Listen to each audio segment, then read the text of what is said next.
All right. Hello.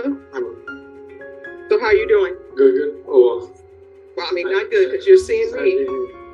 How old are you? 21. All right. So here's the question for you. You are on deferred adjudication. Do you know the range of punishment for your offense is up to 10 years up to 20 years in prison? Do you understand that? Yes, ma'am. All right. So the question you have to ask yourself is whether or not you're continuing to use is worth going to prison for 20 years. No, ma'am. I have another kid on the way as well. Then why just where people are smoking marijuana? It was just for a fight, so it was really just me and my friend. What fight? The one with the what's his name? Honestly, I forgot, but it was a fight. So you're going to a fight and you don't even remember the name of the fight, but that's worth you potentially going to prison for 20 years. No, it wasn't worth it, but I just had slipped up that day, and it takes a while for me to get clean. It took 3 months for me to actually get clean, so I slipped up then.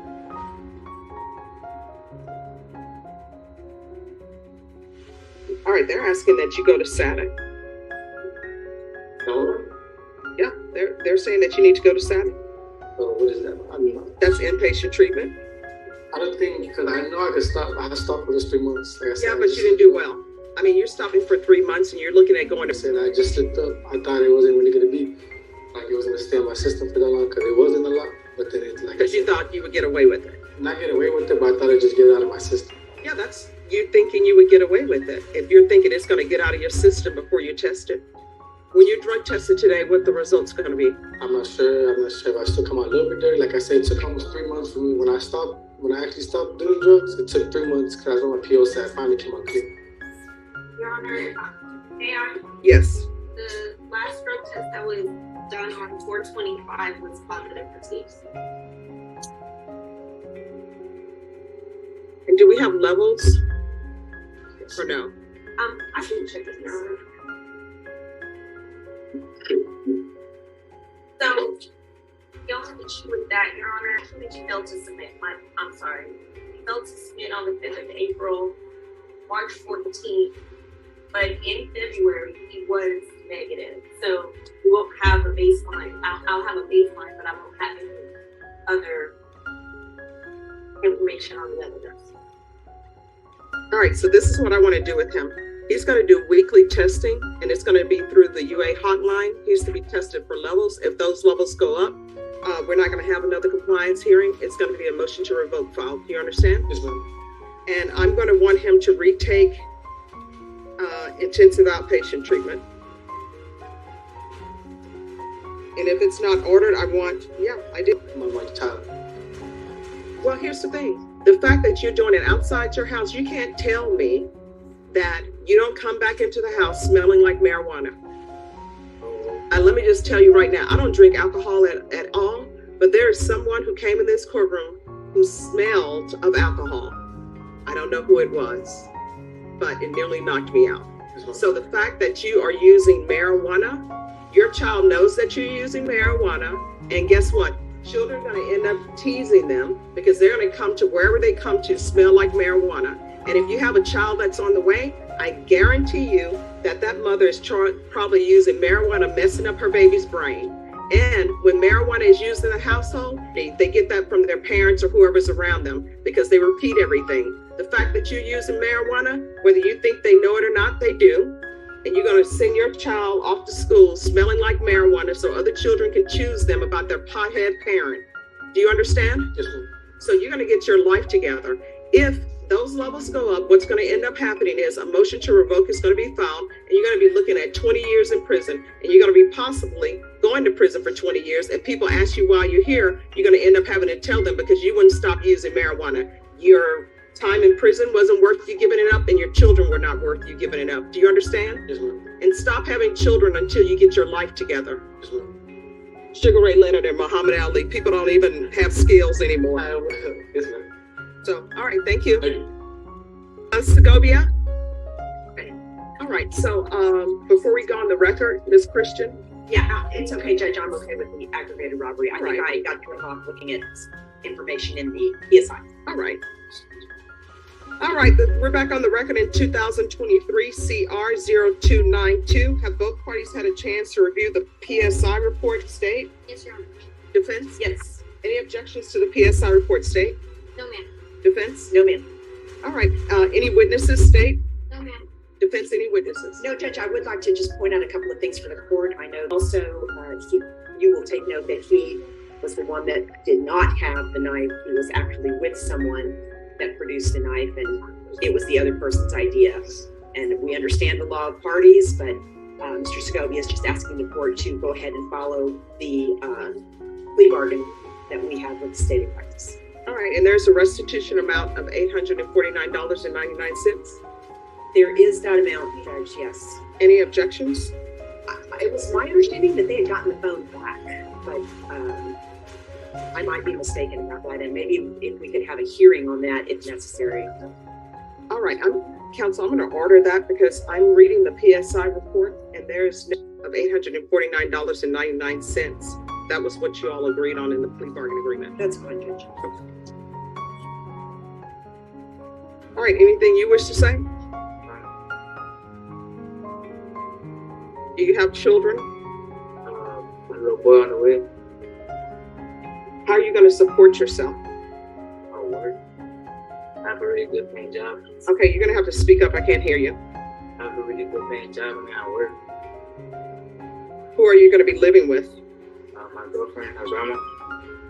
I don't understand why grandmothers allow their grandchildren, which means if her granddaughter is single, that's going on here, where you have grandparents who are raising children, and then those children are bringing boyfriends into the home, having children with them, and now the grandparent not only is raising their grandchild, but they end up raising the great-grandchild.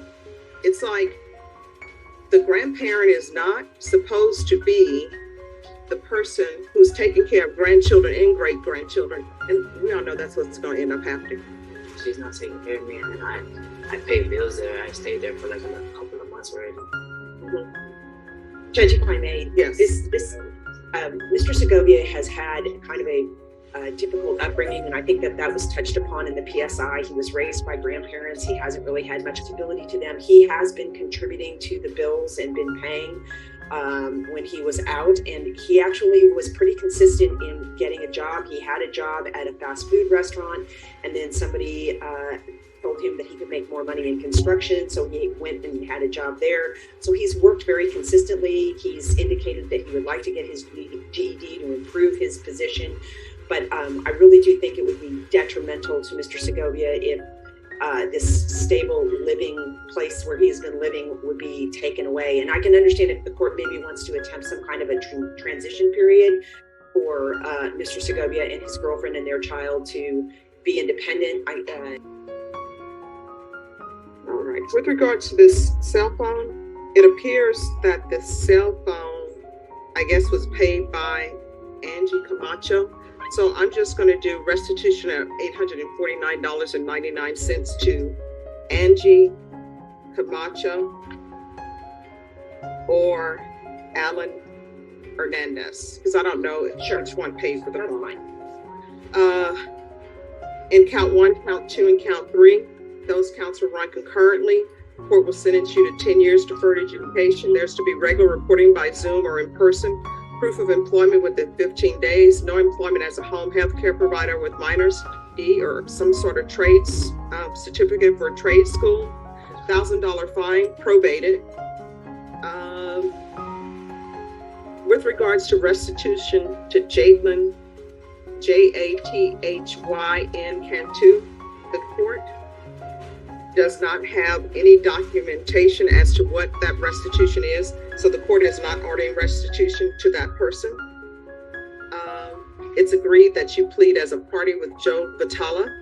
There's to be no contact with Damian Ortiz, Ortiz, Alan Burnett.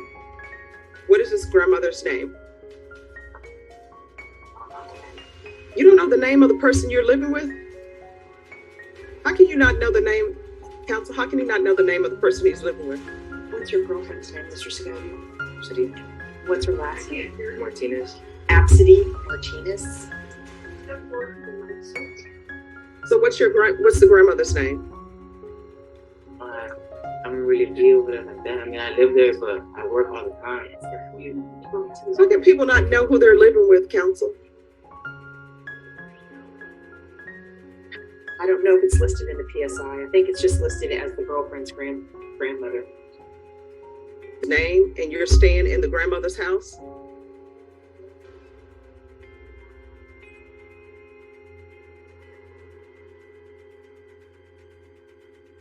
All right, probation. He's not. What's your girlfriend's full name? Ashley what? Absidy Absidy. Martinez. Absidy Martinez. Okay. The defendant is not allowed to reside with Absidy Martinez or her grandmother until he provides the full name of the grandmother.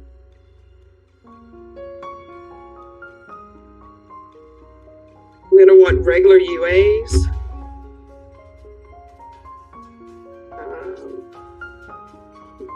There's no request for TAP evaluation. It just says weekly UAs. Yes, Your Honor. The only other thing I was going to ask for his community service hours and getting waived anything for his DT or trade school certification. No. The community service hours will be waived once he completes parenting classes, but the GED and anything else you need from the court to be successful, you need to speak up. All right. Because this is plea bargaining agreement, because I followed your plea bargaining agreement, because you waived your right to appeal, you do not have the court's permission to appeal. Do you understand?